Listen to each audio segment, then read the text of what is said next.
नमस्कार। स्वागत है आपका हमारे इस विशेष पॉडकास्ट में, जहां हम आपको धर्म और आस्था से जुड़े रोचक प्रसंग सुनाते हैं।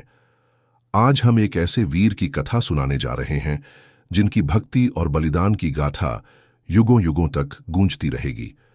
ये कथा है महान योद्धा बर्बरीक की, जो बाद में खाटू श्याम के रूप में पूजे जाने लगे।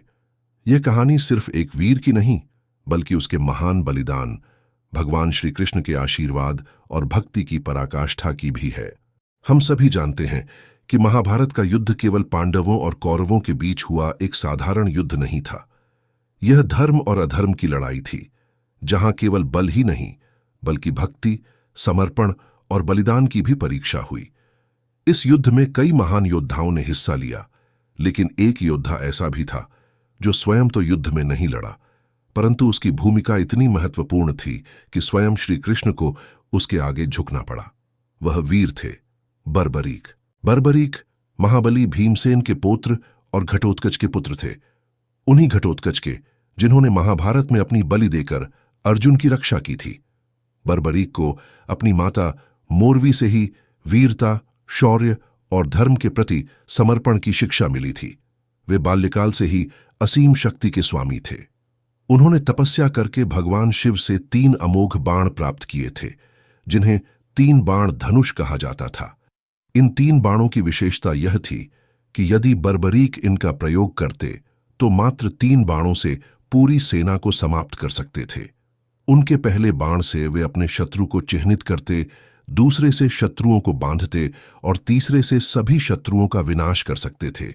उनकी इस शक्ति को देखकर देवता और स्वयं श्री कृष्ण भी चिंतित हो गए थे। जब महाभारत का युद्ध आरंभ होने वाला था, तब बर्बरीक भी इसे देखने और इसमें भाग लेने की इच्छा से कुरुक्षेत्र की ओर निकले। वे धर्म की रक्षा के लिए लड़ना चाहते थे, परंतु उनकी नीति थी कि वे सदैव पराजित पक्ष की ओर से युद्ध करेंगे, यानी जिस पक्ष की सेना कमजोर होगी उसी का साथ देंगे। जब श्री कृष्ण को इसका पता चला तो वे बर्बरीक की शक्ति और उनके संकल्प की परीक्षा लेने के लिए उनके मार्ग में एक साधु के वेश में खड़े हो गए। उन्होंने बर्बरीक से पूछा, तुम्हारा नाम क्या है और तुम युद्ध में किसका साथ दोगे? बर्बरीक ने विनम्रता से उत्तर दिया, मेरा नाम बर्बरीक है। अगर आप यह महसूस करना चाहते हैं कि भगवान आपकी प्रार्थना सुन रहे हैं कि मैं युद्ध में आपको कुछ उसी पक्ष का साथ दूंगा जो कमजोर होगा।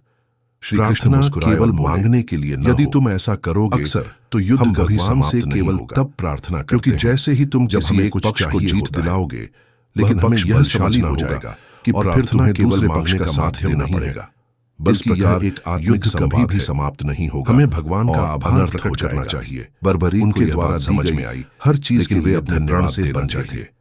श्री कृष्ण ने सोचा कि यदि बर्बरीक युद्ध में भाग लेते हैं तो वे अपने 3 बाणों से पूरी सेना को नष्ट कर सकते हैं।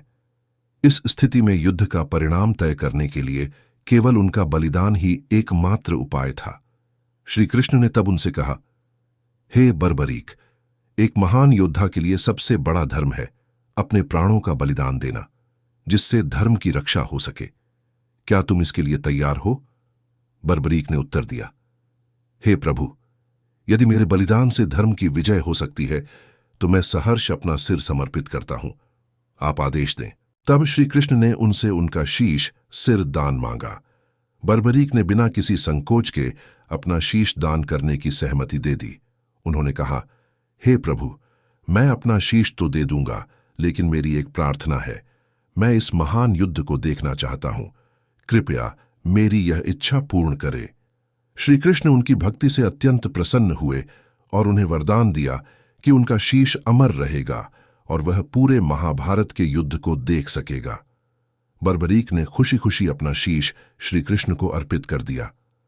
श्री कृष्ण ने उनके शीश को एक ऊंची पहाड़ी पर स्थापित कर दिया, जहां से उन्होंने पूरे युद्ध को देखा। महाभारत के युद्ध की समाप्ति के बाद जब अर्जुन ने श्री कृष्ण से पूछा कि इस युद्ध में वास्तविक विजेता कौन था, तो श्री कृष्ण ने कहा, अर्जुन, यदि कोई सच्चा साक्षी है जो इस युद्ध का सही उत्तर दे सकता है तो वह बर्बरीक है। फिर श्री कृष्ण ने बर्बरीक के शीश से पूछा, बर्बरीक, तुमने पूरे युद्ध को देखा, बताओ इस युद्ध को जीतने में सबसे बड़ी भूमिका किसकी थी?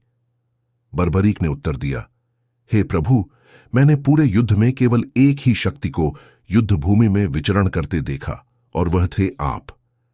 आप ही हर ओर थे, आप ही युद्ध का संचालन कर रहे थे। इस युद्ध की वास्तविक विजय आपकी थी। श्री कृष्ण उनकी भक्ति से अत्यंत प्रसन्न हुए और उन्हें वरदान दिया कि कलयुग में वे श्याम के रूप में पूजे जाएंगे।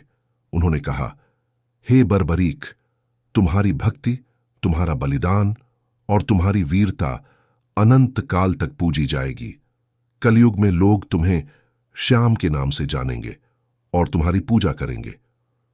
तुम खाटू में विराजमान रहोगे, जहां भक्त तुम्हें प्रेम और श्रद्धा से स्मरण करेंगे। तभी से बर्बरीक खाटू श्याम के रूप में पूजे जाने लगे। आज भी राजस्थान के सीकर जिले में स्थित खाटू श्याम मंदिर में उनकी अनन्य भक्ति और बलिदान को श्रद्धा के साथ स्मरण किया जाता है। कहा जाता है कि जो भी सच्चे मन से श्याम बाबा की शरण में आता है, उसकी सभी मनोकामनाएं। इस कथा से हमें यह सीख मिलती है कि सच्ची भक्ति और समर्पण ही जीवन का सबसे बड़ा धन है। जब हम अपने अहंकार और स्वार्थ को त्याग कर धर्म के मार्ग पर चलते हैं, तो ईश्वर स्वयं हमारी रक्षा करते हैं। तो मित्रों, यह थी बर्बरीक से खाटू श्याम बनने की प्रेरणादायक कथा। यदि आपको यह कथा पसंद आई तो इसे अपने मित्रों और परिवार के साथ साझा करें और श्याम बाबा की महिमा को और अधिक फैलाएं। इसी के साथ आज के इस पॉडकास्ट को यहीं समाप्त करते हैं। जय श्री श्याम।